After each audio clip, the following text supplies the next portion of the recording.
and welcome to GenFriends. I'm your host, Cheri Hudson Passey from Carolina Girl Genealogy. And with me tonight, I have got two wonderful ladies, two wonderful genealogists. We've got Mary Kircher Roddy from MKR Genealogy. Hi, Mary. Hi there. So good to have you here. Nice to be here. We also have Melissa Barker, the archive lady. She's also here. Hi, Melissa. Hi, glad to be here. Well, I'm glad you're here too, because we are going to talk about finding your roots. Season 9 has started, and we're going to talk about the first two episodes, episode 1 and episode 2. Kind of talk a little bit about what all four of the actors, these two were both shows that had actors on it, what they learned, the stories they found out about, and maybe what we can learn from watching Finding Your Roots. Yes, it's great entertainment and we love to see what's going on. But as we are genealogists and historians, learning about our own families, there's things that we can learn from these shows. First of all, I think sometimes it just gets you interested in wanting to find out more about your own family as you see them learning about their families. But sometimes the methodologies they use and the record groups they use can pop an idea into our heads and say, oh, I haven't looked at that. Maybe I need to go look at that. I never thought about that before. Or even that type of archive, whatever they're looking in. Sometimes I think we don't think about that. So I'm hoping that as people watch these types of shows like Finding Your Roots, that's what they can get out of it too. So if you're a genealogist or you're trying to do your family history, look at the shows in that lens. What can I learn? And I know that Melissa always says, watch the credits at the end too, to see where they were looking for the records. I think that's a really important point. So episode 1 had Julia Roberts and Edward Norton on it. Very good show. Very good show. Did you love at the end? I loved at the end they did the DNA. I mean, I know I'm starting from the end first, but the DNA, what did they find in the DNA, guys? They were DNA cousins. Yeah. DNA cousins. So, very good. How fun is that? I think that's wonderful. So you just never know who you might be related to. They didn't tell us how far apart those DNA cousins were. It could have been like 13 times removed, but it's still fun to find out that you're a cousin. Let's start with Edward Norton. They said that he knew more about his family history than any guest they'd ever had on the show. That's amazing to me. And they were worried they wouldn't be able to find anything for him. Which tells me that when you think you're done with your genealogy, you're not. Exactly. Fabulous and point. He even said, even when you think you know it all, you don't. There's always something more to discover. Even if you have been like me, I've been researching my family history and my husband's family history for 33 years. Now, some people out there have been doing it longer than me, but I am still looking for things. I'm still learning. There's just so much more. In fact, it feels like sometimes more I need to find than what I've already found. So exactly. And I'd actually like to just to touch on that they did have professional genealogists. And, I could do that myself. Why do I want to pay for a professional genealogist? But that just does show you that as much stuff as he had, their comment that we didn't think we could find anything more. We were afraid we couldn't find any more. And, through the services of a professional, they could. So I think that is an important lesson too. I agree. So I think all three of us are or have been. I've been a professional genealogist for 19 years, and I don't take clients anymore, but I did up until last year. And so, professional, and I've hired professional genealogists to do work for me. And, me, a professional genealogist, I've hired professional genealogists to do work for me, because there comes a time where you can't travel to the places you need to because you can't see the records any other way than going there. And so it's great to have someone that can do that for you. Well, why would you hire a professional? Was because if you hire that professional, they've been doing this. They have been trained to do this, we hope. I know all of us have been trained to do that. And they know where to go for the records because they live in the area. Exactly. Because, it's important to hire a professional that it's all possible has lived in the area and knows the records of that knows area. Records. Exactly. They're not going to be finding you records on Ancestry, but they're going to know about a small collection in an archive that you have no idea existed. Right. So, and that's what was a big plus for me of the last few years that I took clients, is that I took a lot of clients in my area. Well, I'm also the archivist for my county. Yeah. I have these. You really got. I have all these records that are not online, that are not microfilmed, and so I was able to access records that, for my clients, that they simply could not gain access to unless they came to my archive. And it's hard for a lot of people to travel. So true.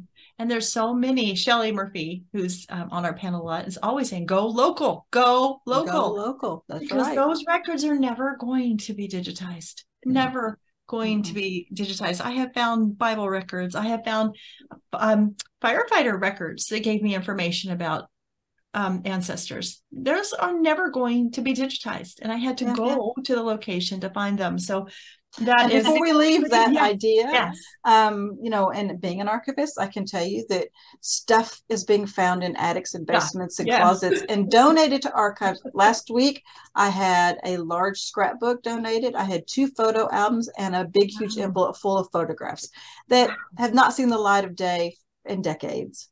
So and there's always check back. Those are somebody's family, right? Yes. So always check back. Exactly. Well, let's talk a few minutes about the things that they found for Edward, even though he thought they couldn't find anything. One of the stories was on his paternal side that his great-grandfather was actually bludgeoned to death. He'd worked on the railroad. I guess he was kind of outspoken about politics and things that were going on. And he said something to, I guess, the wrong person. And came and bludgeoned him to death. And of course, that was a story that he had never heard before. But you know where they got that from? It was from newspaper articles. Newspapers. And people forget to look in the newspapers, or they look in the newspaper and all they're looking for is an obituary. And then they miss the stories. So and one of the things I see genealogists do, you're talking about obituaries, and that's true. Mainly the reason why is because obituaries are probably one, if not the only type of information that's indexed. True. By whomever is indexing the newspaper.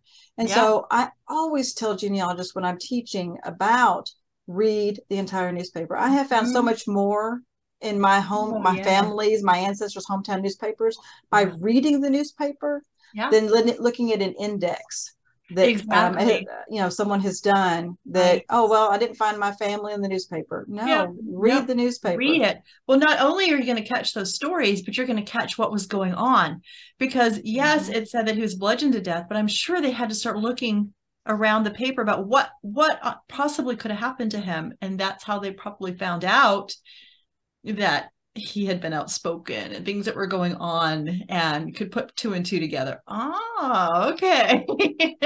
Probably said the wrong. Go ahead, Mary. And I'm just going to throw in, I mean, Melissa's talking about indexes. We are so much more fortunate that with the digitized content that's there and the OCR, and it's every word searchable. So we're not having to necessarily rely on indexes, but there's issues with OCR. And so if you're just searching for your ancestor's name, you got to remember to all the different ways you could misspell that name, because the newspaper reporters were not the best spellers in the world, in my opinion, or my experience. But then I will just say one of my favorite tips actually is search for your ancestor's address. Yes. Because if the name is misspelled, and because there can be so much variability in names, but that reporter knows the names of the streets in the town that he's reporting on. So he's probably going to get that part right anyway. So that's such a good tip. I have used that so many times, and I think I heard that tip from you, Mary.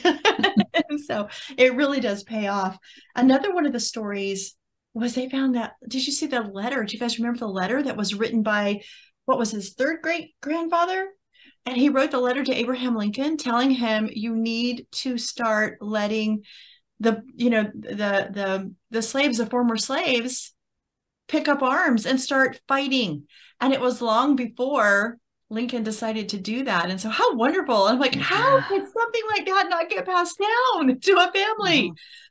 How wonderful. It just is. And, and then another one of the celebrities that we'll talk about, there was also another letter published in the paper. And so that's what newspapers, they're just a treasure trove. And we should be using them. We should be using them to the utmost of what they have to offer.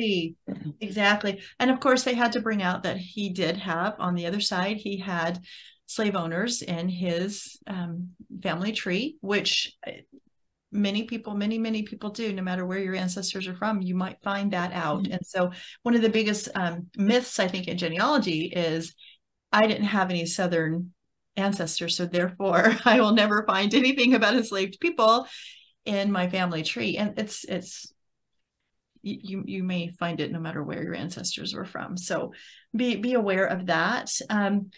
I think I really liked what he said, though, when they showed him this document.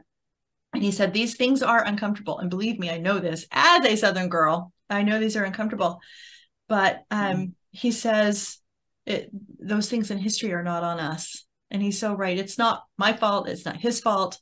We need to acknowledge it and acknowledge these things happen so that they never happen again. But they're not the descendants' fault that these things happened, because some people will get those records and they'll be embarrassed, or they don't want it mentioned, or it's not, you are not your ancestor. You didn't make those choices. You didn't live in that time frame. You don't know what you would have done during that time frame if you lived there. We really don't know. We think we know. In our enlightened world, we think we know what we would have done, but we don't know. And so we really cannot judge people who lived in a different time than we did. We can just say, okay, that is not good. I don't agree with that. Mary, were you going to say something? Just the corollary to that is I can't be responsible for what my great-great-grandfather did. Yeah. Nor should I accept the credit for the good things that any of my ancestors did. Absolutely. And so many people do that. Like you were not there. No, you had nothing to do with that, honey. You had nothing to do with that. So also then he found out too that he had a sixth grade grandfather, Moses Walker, who actually fought at Valley Forge.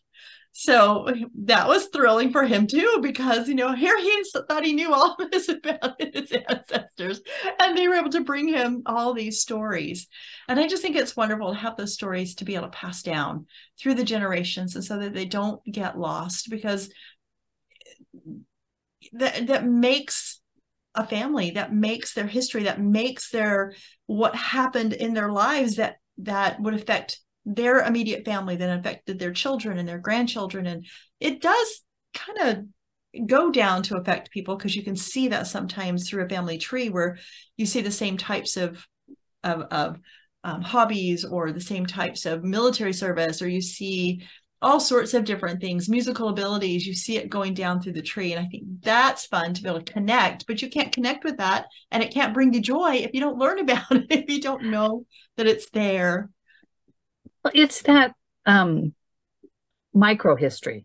Mm-hmm. And I mean, so much of what we learn in school, we've all learned about Valley Forge. Exactly. In school. Exactly. But Valley Forge is a place, and it was the people, the individual, how many men that were there. Exactly. That really is what made the words Valley Forge mean something. Exactly.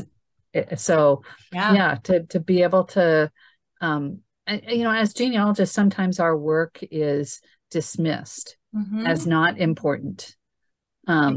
Because history is more important, but you don't have history without the individuals that made that history.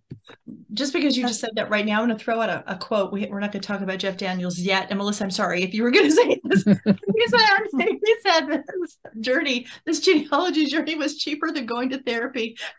No, I didn't have that. So it's okay. Yeah, cheaper than going to therapy. And it really is. It kind of grounds you. And one of them, it might have been him that said, I feel like I know my ancestors. I know these people without even I didn't know them, but I feel like I now know them without knowing them. You know what I mean? Yeah. So it's that connection that can really ground you. And even if it's things that maybe are not so good, you wish they hadn't done this or that, it's still part of your history, part of who you are, and part of what made, if it wasn't for those people, you're not going to be here, right? So from their choices, and go ahead, Mary.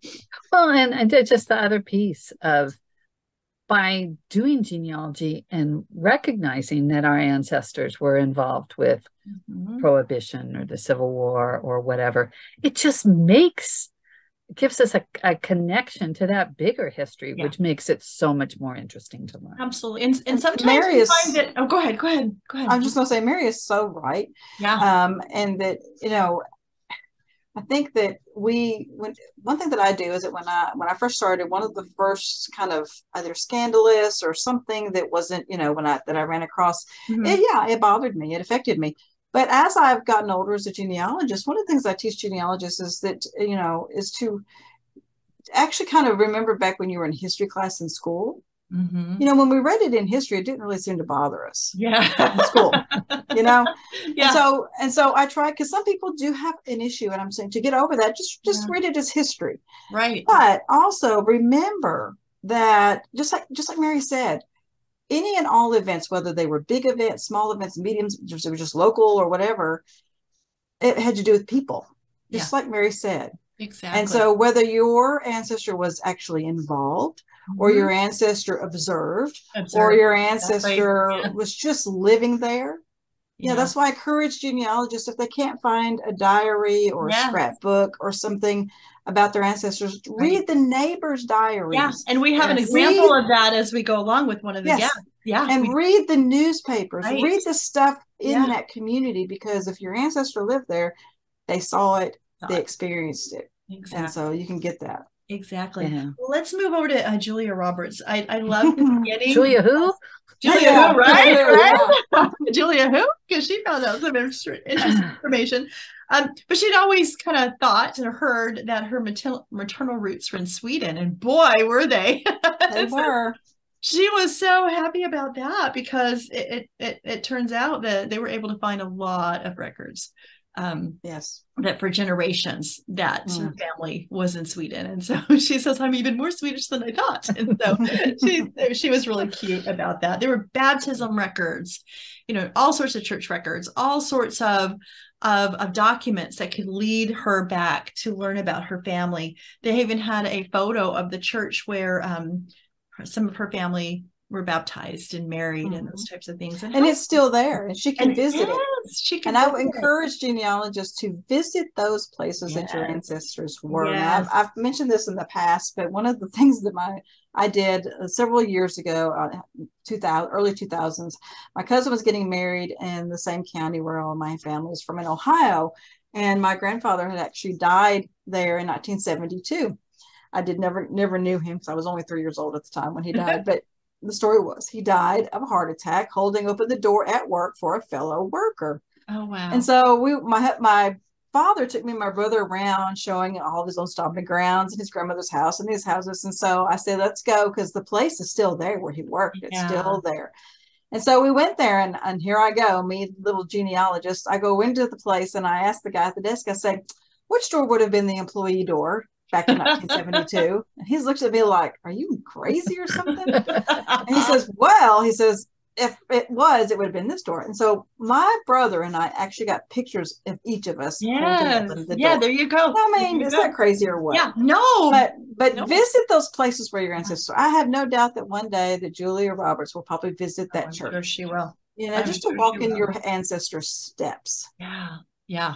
I've been known to say, oh, this is this doorknob. I don't know, maybe hopefully it was the original doorknob of this house, and I'm going to hold that doorknob so that I can hold the doorknob that my ancestors would have held when they walked into the house. Yeah, so I think we get kind of crazy like that. Or there's that tree, it had to have been there when they were here. Yeah. I had one that, I don't know, it's probably 40 miles outside of San Francisco, but on this hill overlooking the bay, and the people there would have seen the Great Fire of 1906. After the earthquake, the city of San Francisco burned.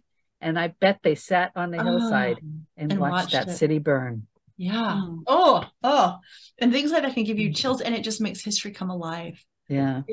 I wish all history classes would make the students do their family history to see who would have been alive in that particular time period. And I think it would make it especially for our high schoolers who get so bored with history. I think it would just help them just make it come alive and make it real, make it more real.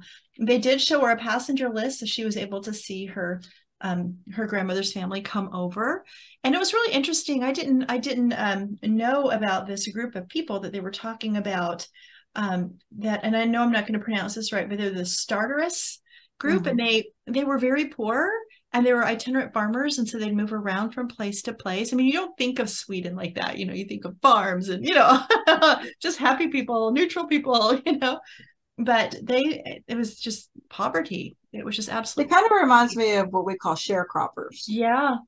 It kind of reminded me of that because my husband had sharecroppers, and it was pretty much the same existence here in the United States. Really hard. And they lived in like dormitories over there. So people were getting sick all the time. And so they somehow, and I would love to know how they got the money to travel. I kind of thought to myself, are there records to show us maybe it didn't cost much, or did he make enough to save? Because it was a pretty big family that he came over with, 2 or 3 children and the mom and dad. And I'm thinking to myself, I wonder where they came up with the money for the passage. But also they were saying that at that time period, there were many, many, many people that were coming from that area of the world. And of course, they went to Minnesota. That doesn't surprise anybody because they've got a large population. So that's where they ended up. So that was really fun for her, I think, to validate those things that she'd heard, that they were from Sweden. And they went back to 1755 for her.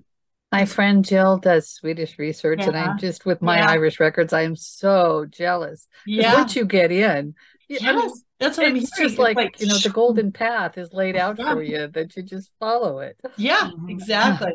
Yep. One thing I would encourage genealogists to do, especially if you're able to find your ancestors when they came from across the pond, as we like to say, to the United States, you find those documentation. I would like for people to read some books or articles or things about the experiences of those on those types of ships, because I think it will make you appreciate your ancestors so much more for what they went through so that you can be here. I agree with you. And I think so many times we romanticize the ship coming over. Or we just kind of overlook it. Okay, they came over on the boat and then we go on. But, if they were sitting here with us and the months it took for them to get over here and what they went through, I think that they would be very much disappointed in us if we didn't appreciate it a little bit more. What they had done. Go ahead, Mary. Look, too, at folk parks. There's a lot of different kind of folk parks that have, I know there's one in Ireland that kind of details the experience of what it was like in Ireland. And then it's got a what they called a coffin ship, because so many people died on it. But you get to see what the inside of that looked like. And then on that, you walk through the ship and get out in Pennsylvania where these people went. And so look for those kind of experiences too, and those can help you understand, but take your kids and grandkids, and that's going to spark an interest and make those dry words or dry documents more real. Exactly. She kind of found out something interesting on her paternal side. Does anybody want to take over that? Well, if what they say is correct, she's not a Roberts. And the clue came from census records, because dates didn't match up, because the Roberts that would have been her ancestor died before her Roberts person was born. So he couldn't have been the daddy. And so they started doing. Then they did DNA. They did DNA. And I loved how they found the person who would have been the daddy, right? And then the story behind that. And his name is Henry McDonald Mitchell Jr. So she should be Julia Mitchell. But no, she says, I'm comfortable with Roberts because that's the family I grew up in. And but the thing was, his mother lived not very far from the Roberts widow. Widow. Yeah. And so she was having children with him after her husband, but he was married. Yeah. But he must have gone to visit his Mother an mom. awful lot. He came to visit his mom a lot. And then such a devoted son. having other children. And so what's really funny is, good and well, nobody thought anybody would ever know anything back in those days. But why would they think that DNA, families but it's like, stay hidden. It's like Henry Louis Gates said at the time, though. He says, the people there knew. Oh, they did. Because she's having children. Her husband was dead. They weren't dumb. Yeah. Yeah. It's just things we didn't talk about it. We didn't talk about it. And I'm not certain, but I would think that her children knew. And if they had to. It's one of those things he whispered and stuff. Sure. But nowadays, with the DNA advances that we've been able to make, there are many, many families and individuals that are running into something like this. Yes, exactly. And so it can be pretty delicate. I mean, this was, I think, maybe pretty far back, that maybe not quite so delicate. Yes, but it's happening now 1880s. Yeah, they discovered with more recent generations. I think that it's I would just like to say that to be careful. Yes. If you uncover something like this, and how you handle it. And I was going to bring out too, it just goes to show that you really got to look at your records and see what they're telling you. Mm-hmm. Because a lot of people may have just skipped over that and said, yeah, that's the family, that's the dad, blah, blah, blah, without really looking at those dates and going, hang on, something doesn't make sense. And so that's why it's so important that we pull all the information we can out of every record and see if they're saying the same thing, if they're saying different things. Look at those dates. Does everything match up? Is there something you need to question and look into further? Because anybody doing her genealogy should have found that quickly. A genealogist should have seen that very quickly and said,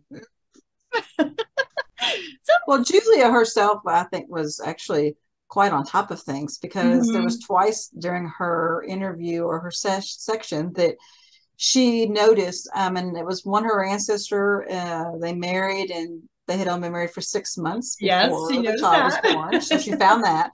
And then on a census record, she noticed that her ancestor was all of a sudden younger than she was in the previous record. Yes, women tended to get younger, didn't they?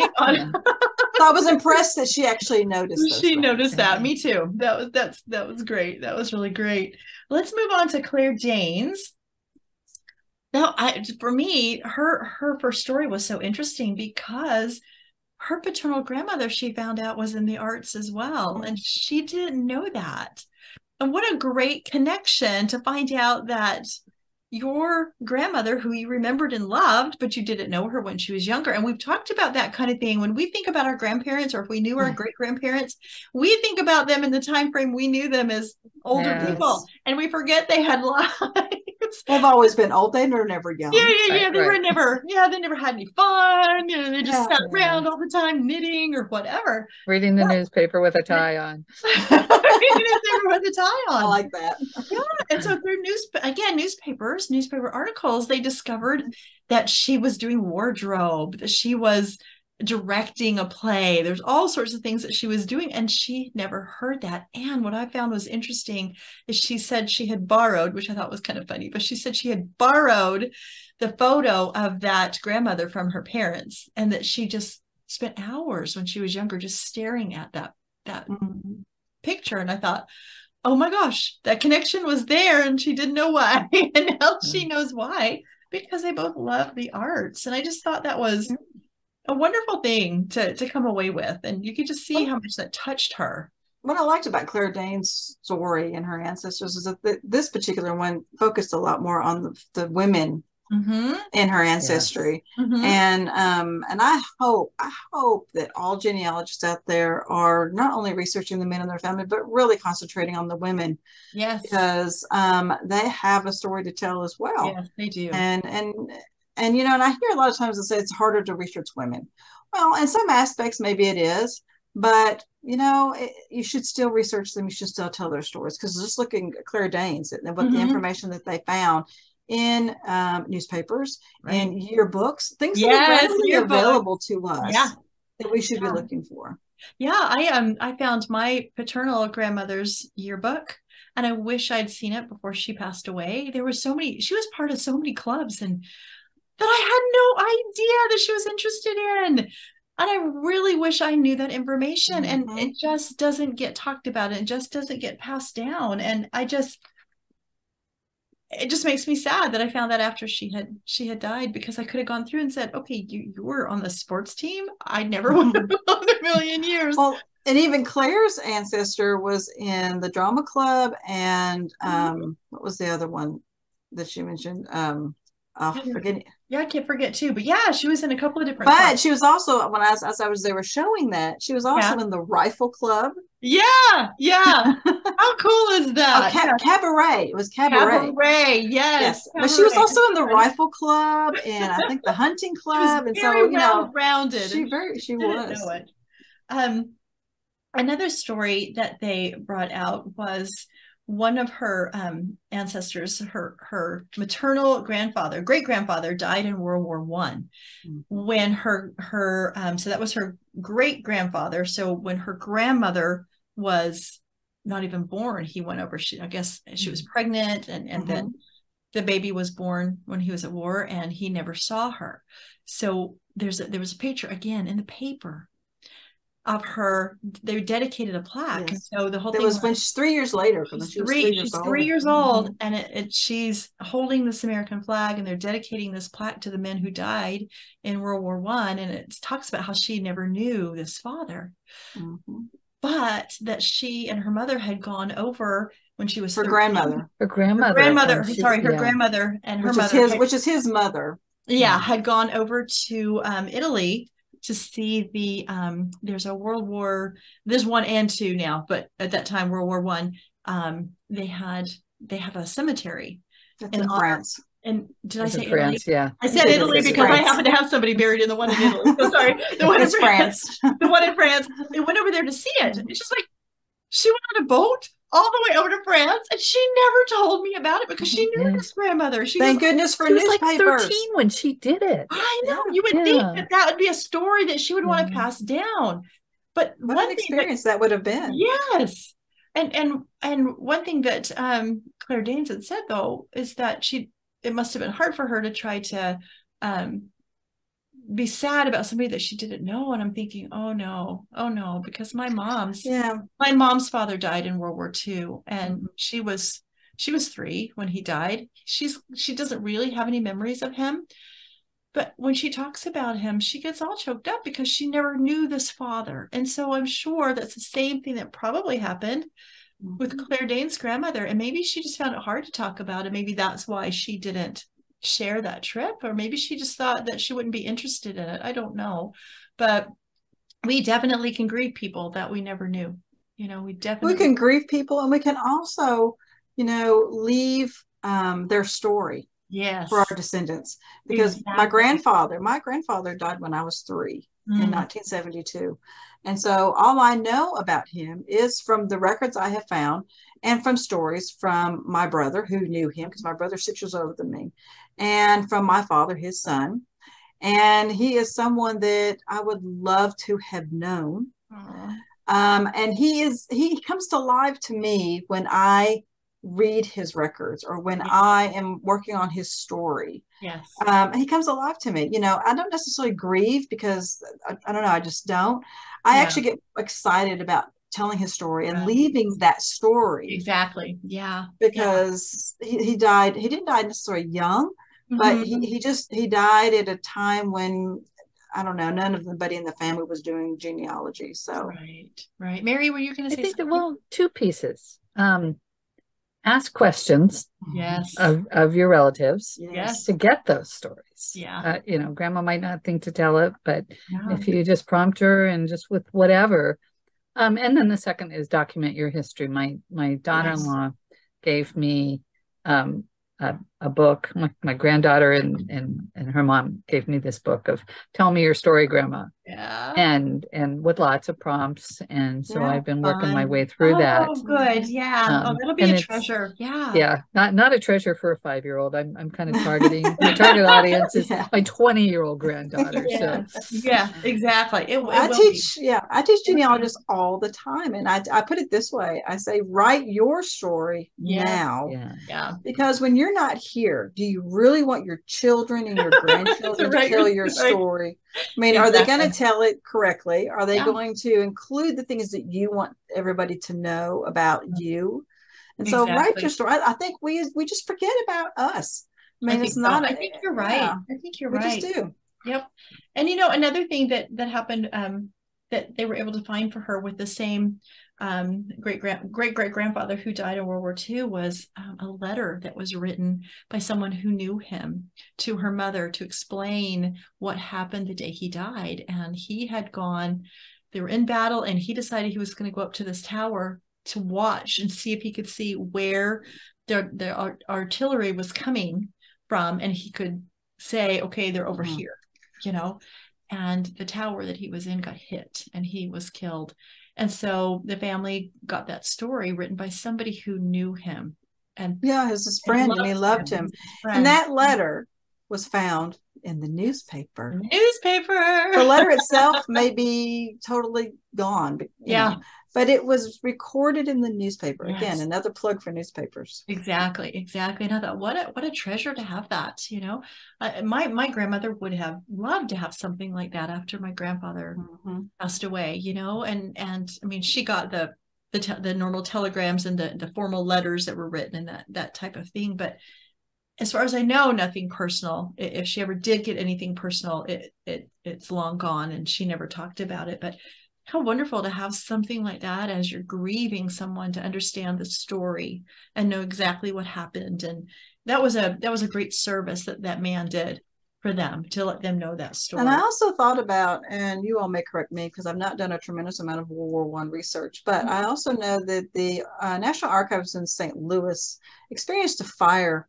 Yes. And a lot of the records were destroyed. Now, not all of the records were destroyed. And they didn't throw all the records away. As an archivist, I know that they kept all the records, and they are now using technology to try to read those charred records. However, this story may be the only documentation of that part of his service, because he volunteered to do that job. It wasn't part of what he was supposed to do, but he volunteered to do it. So what if those records were burned up? Now you have it in this. And so and that's why we talked about going local and looking to see what may be in the home or something like that, or in the newspapers, because sometimes that's the only way you're going to find that information. And everybody is so, especially when people first start out, I think they're so into wanting to find those official kind of records, the low-hanging fruit on Ancestry or Family Search or those types of things, and they don't think about, oh my gosh, there are so many other records out there, and they might be the only ones that can give me an answer, because things get destroyed. Mary, were you going to say something? Well, and to think of who might have that kind of material. Maybe it didn't get passed down in your line. I discovered after my dad died that one of his friends, and someone I know he must have been very, very close to, my dad named a son after this man, was killed in World War II. One of my dad's high school and college friends. And so I researched it and just become kind of obsessed with this story, and reached out to Mark's family. And they had a letter that was written by the co-pilot of the aircraft. And, this 3-page type letter that this, it takes my breath away to think that a 22-year-old man wrote this letter to his colleague's father and told him, all the events of that day and what happened. But that's not anything that you're going to find in an official report. So, but, think of, who might have inherited that. It's, if it's your great grandfather you're looking for, who maybe had 6 or 7 children, go and make contact with all those cousins to see, did any material get passed down? Right. Absolutely. That's a treasure trove of information. Sometimes it doesn't matter how many times you've asked cousins, do you have anything? Sometimes they'll tell you no, and then something will click, especially if it's a pinpointed, I am researching this person. Do you have anything about this person in this time period? Instead of just saying, I know I started off with, what do you have? Anything about the family? Or they'll clean out a desk or a box and find it. Like, oh yeah, she asked me for that. Yeah, exactly. So, I think if you're very specific, sometimes it helps to jog memories, those types of things. Oh, she wants that. Oh, okay. Exactly. And we just want everything. So, but we gotta be careful not to overwhelm people.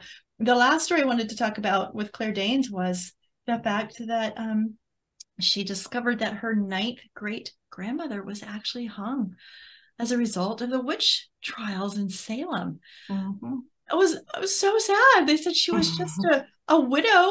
She was just an older person, a widow, and somebody testified against her and said that she had killed his cows because she had asked him for some lumber and he said no, he wouldn't give it to her. And then he had 2 cows that ended up dead. So he accused her of being a witch and she was hung on his testimony. I mean, good grief. That was a crazy time period. And it was really interesting too, because they showed her a drawing. I've seen this drawing before that depicts the 11 people that were hung. And she knows that one of those people is supposed to depict her 9th great grandmother. Oh my gosh, how, to find things like that out, and we don't all find out that we had somebody in the Salem witch trials. We don't always find out that it was only it was as far as who was accused. It really was a small number, not necessarily at the time, but I don't have anybody that I know of from that. But sometimes our ancestor stories aren't big like this. We don't find any big heroes that ran up to a tower, but it doesn't matter. The point is, these are our ancestors and it's their story. And anything that happened with them really helps define how we ended up where we are and how we got there. And so no matter if the story is big or small, it's fun to find out what happened in their lives and how it may have affected our life. There was that interesting piece of it. And I might be getting this a little bit wrong, but reparations were being paid to the families. Yes, thank you for remembering that. Yeah. And her family chose not to apply for that, whatever. I would want to delve more into that. Me too. They didn't say enough. Why? So why and what was and that's again why reading the history of that time period and why would people do it or not do it? Exactly. And there's a lot of ways to kind of peel that onion and figure it out. Exactly. They could have been threatened. They could have just said, I am not getting involved in that again. People have finally forgotten it, that kind of thing. Yeah. But that shame that families carry, that's one of the human emotions that you see in so many events. Just don't want to be I always say the whole psychology of genealogy kind of tells me that we might wear our hair differently or wear different clothes, but what's up here has not changed in millennia. Exactly. You are so right. You are so right. Let's move on to Jeff Daniels. He had a fun story. He had a lot of interesting stories. And I know, Melissa, you were saying, I want to talk about his section was I don't know, I liked all of them. Yeah. But he had some more profound things, I think that he said. First of all, I mean, he was in the movie Gettysburg.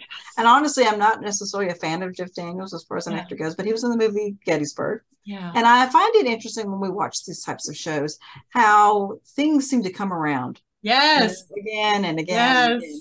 But he found out that one of his ancestors actually was at the Battle of Gettysburg. Blew my mind. And it's too bad he didn't know that before he was there filming. Can you imagine? Yeah. If he didn't know that before? Yeah. Boy, I hope he hightailed it back to Gettysburg and stood there for a minute, Yeah. Oh, gosh. But his ancestor actually was captured and went to a very, very famous prison Andersonville, which was located in Georgia. It was a Confederate prison. It was known for its awful conditions. I mean, worse than we could ever imagine, I think. What did they say? It was made for about 10,000 people to be in there, and they had at least 30,000 people, by the time the war was over, and there was no prisoner swaps going on at the time until the end. And so you got there, you were stuck. Yes. It was actually his ancestor and his brother. Yeah. And so if you, and I don't have any ancestors that went to Andersonville prison, but my husband's third great grandfather actually went to Cairo, Illinois, to the Union prison war camp there.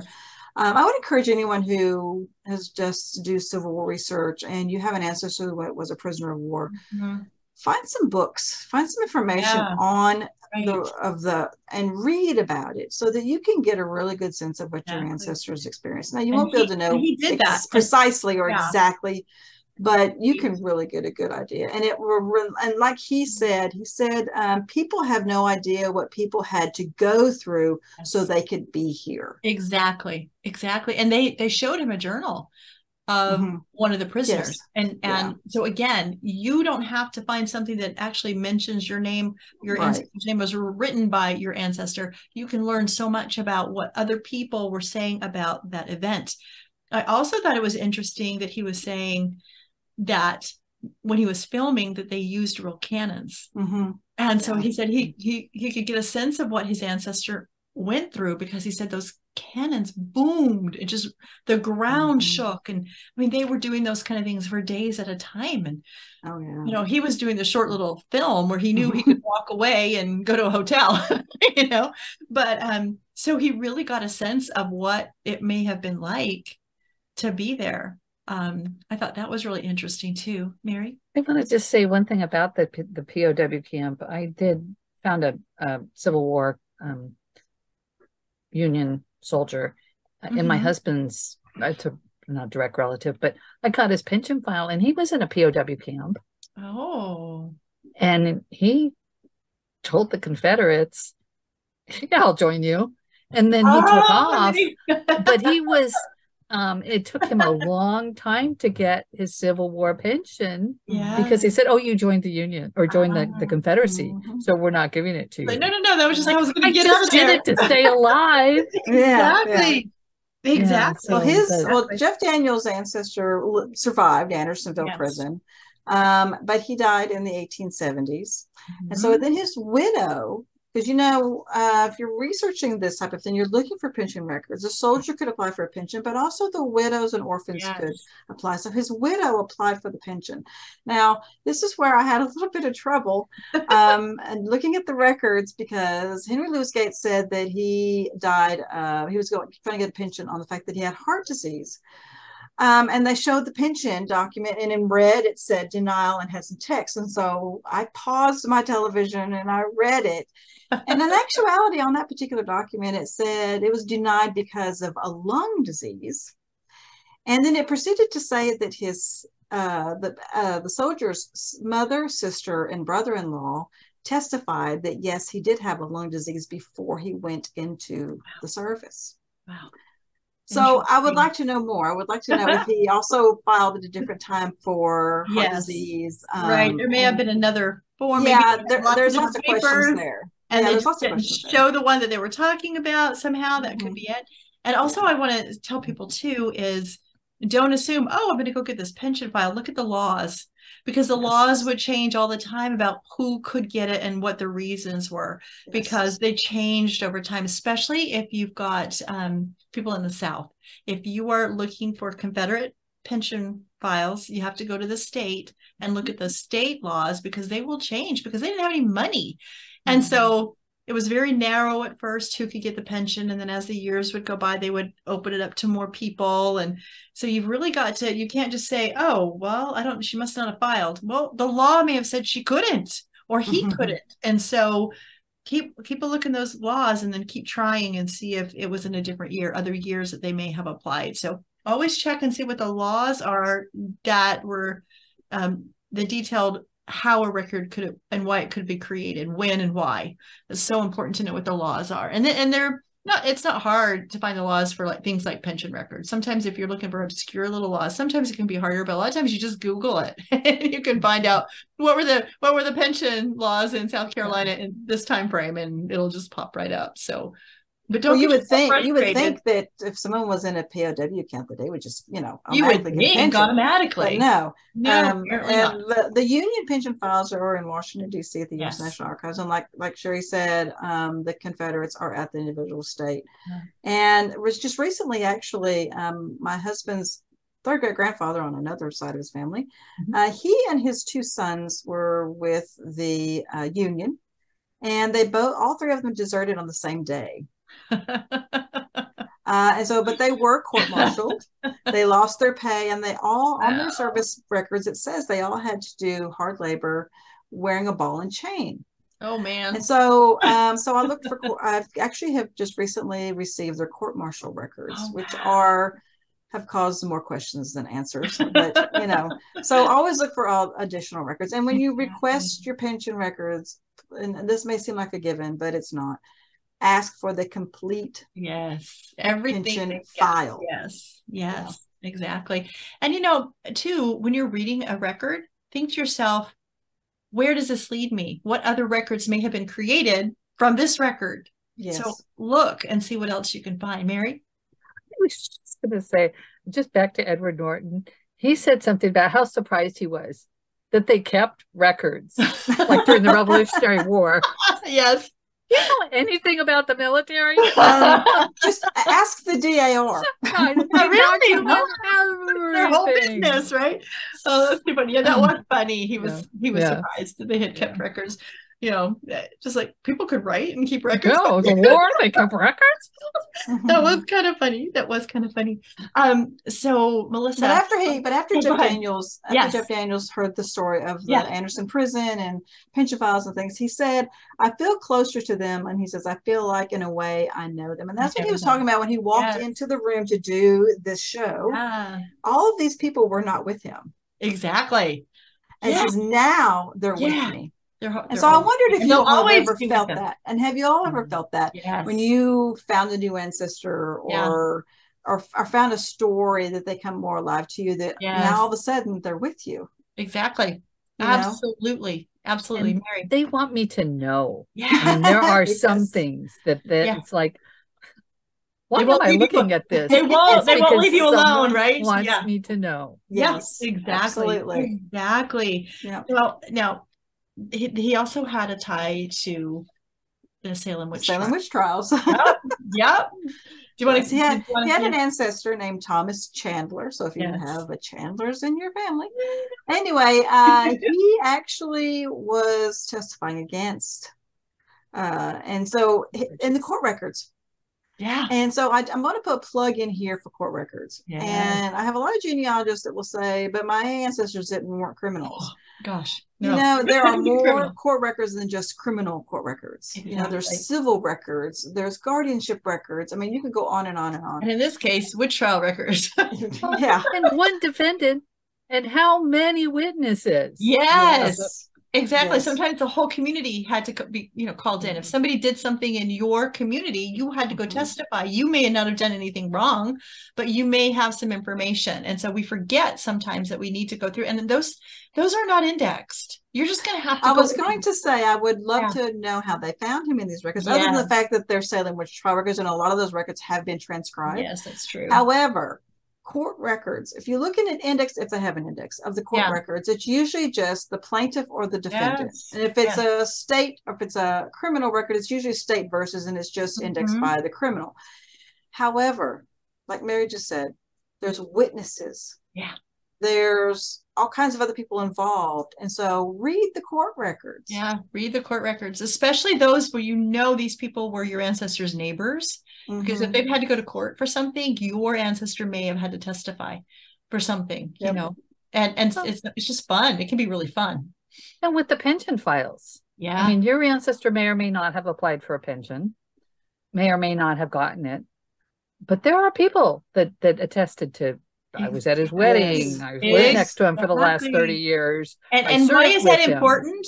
Because maybe you can't find them in any other record, but you find him in that and you can say, okay, I know he was here. He was still here at that time, the time and place. That witness is your ancestor, not the named guy. Right. Exactly. And that's actually one of my next projects. My husband's third great grandfather was with the Confederacy.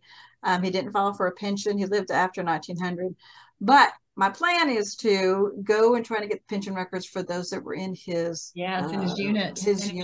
Yes. See if maybe he testified for one of them. Exactly. And I know people that will say, well, I know he lived there, and why would I want to see what he testified? But you want to gather all the information you can, but like I said, sometimes you can't find people, and you can find them as a witness, and they didn't move anywhere. They were still alive. You can pinpoint where they were at a specific place and time, especially for those people that looks like they fell off the face of the earth. you can find my husband's third great grandfather.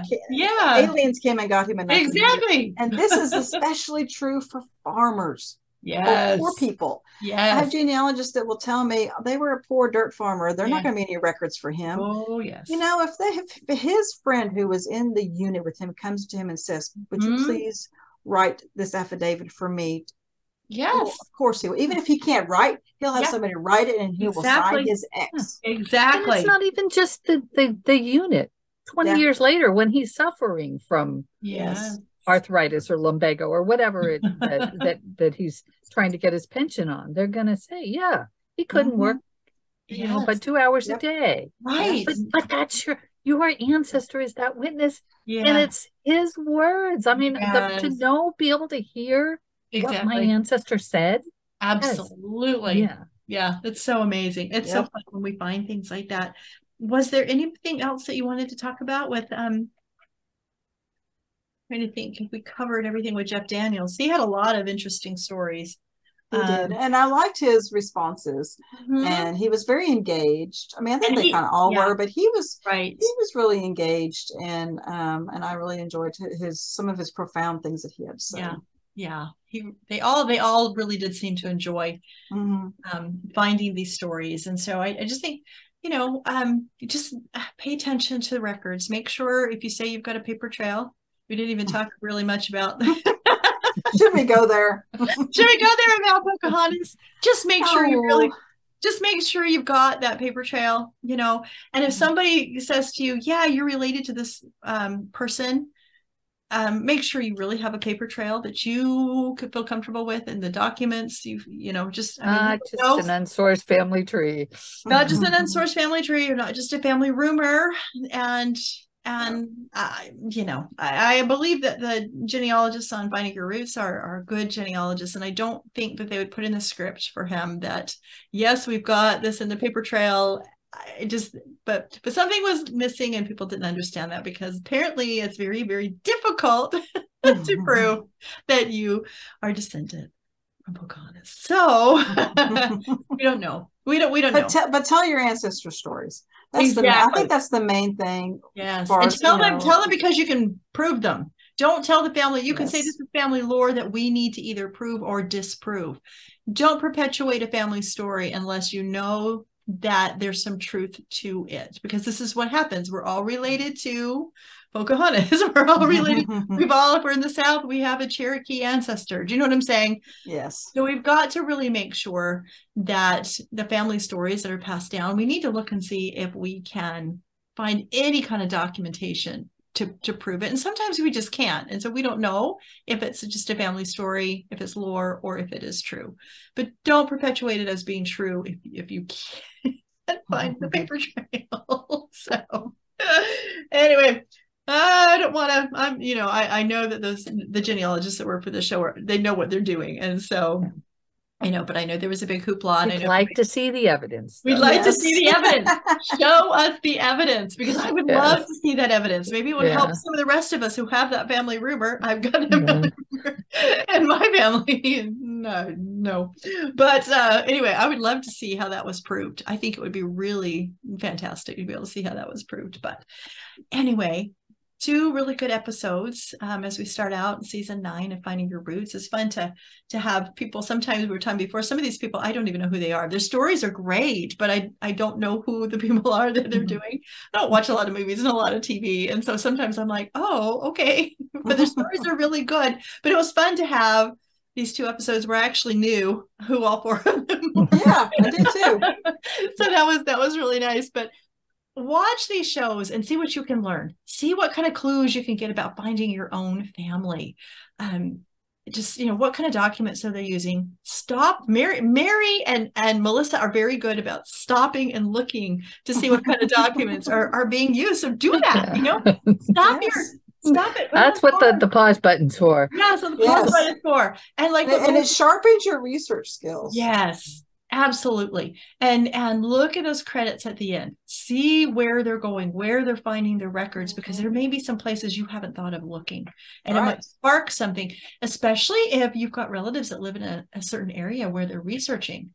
You might be able to find some information or discover some places you didn't know where you can look for records. So use these shows for entertainment and to build your genealogy skills. You can do that and absolutely get even better and find even more of your ancestors. So, of course, we can't guarantee they ever created any records, but you could be looking for them and see if you can find more than what you've already found. So thank you, ladies, for coming and talking about finding your roots. And we will do another Finding Your Roots episode in a couple more weeks.